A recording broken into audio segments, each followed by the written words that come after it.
वह कुछ कह नहीं सके क्योंकि वह अपनी पत्नी के चले जाने के सत्य को मानने के लिए तैयार नहीं थे। अंततः आदमी बालकनी पर गया और तुम्हें मौत की खबर दी। बेटी ने सुनते ही कोने में जाकर चुपचाप रोना शुरू कर दिया। तब उसे पहली बार महसूस हुआ कि वह बोझ बन चुकी है। कुछ ही समय में घर में हल्का भूकंप आया और जहरीली गैस, जो पहले धीमी गति से बढ़ रही थी, अचानक तेजी से फैलने लगी। यह जगह जल्द ही नष्ट हो जाने वाली थी। आदमी ने निर्णय लिया कि वह बाहर जाकर कोशिश करेगा और 2 वृद्धों के लिए कुछ अतिरिक्त सुरक्षा उपकरण तलाशेगा। लेकिन बुजुर्गों ने मुस्कुराकर और सिर हिलाकर साफ मना कर दिया, क्योंकि उन्हें पता था कि उनका समय अब कम है और वे युवाओं को उनकी चीजों से वंचित नहीं करना चाहते थे। अंततः उन्होंने अपने डिमेंशिया से ग्रस्त साथी का हाथ पकड़कर उसे ले जाने का फैसला किया।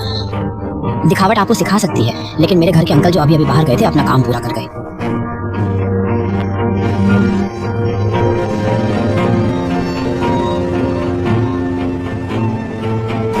इस तरफ आदमी ने भाग्य से एक ट्रक में अपनी बेटी के लिए सबसे उच्च स्तर का सुरक्षा सूट पाया। जल्दी लौटने की चिंता में और एक और विपत्ति से बचने के लिए उन्होंने रास्ते में एक दुकान से गाड़ी ली और चलने लगे।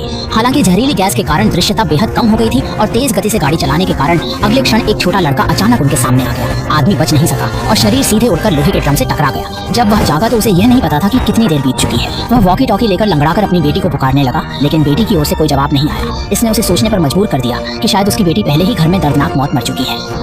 आदमी के घुटने जवाब दे गए और वह आगे कदम नहीं बढ़ा सका। निराश होकर वह गाड़ी के पास बैठ गया और चुपचाप मौत का इंतजार करने लगा। तभी उसने सफेद धुंध के बीच 2 इंसानों की परछाइयां आती देखी। वह विश्वास नहीं कर सकता था और खड़ा हो गया।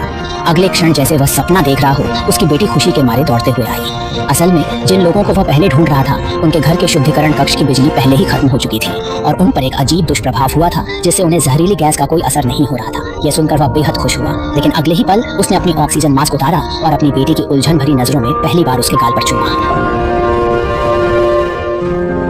आखिरकार अजीब बात यह हुई कि जब वह अगली बार उठा तो उसने खुद को और अपनी बेटी को उनकी जगह पर बदला हुआ पाया। इस बार वह प्रगति कक्ष के अंदर था और बेटी बाहर थी। हम शर्त लगाते हैं कि हम यहाँ वापस हैं।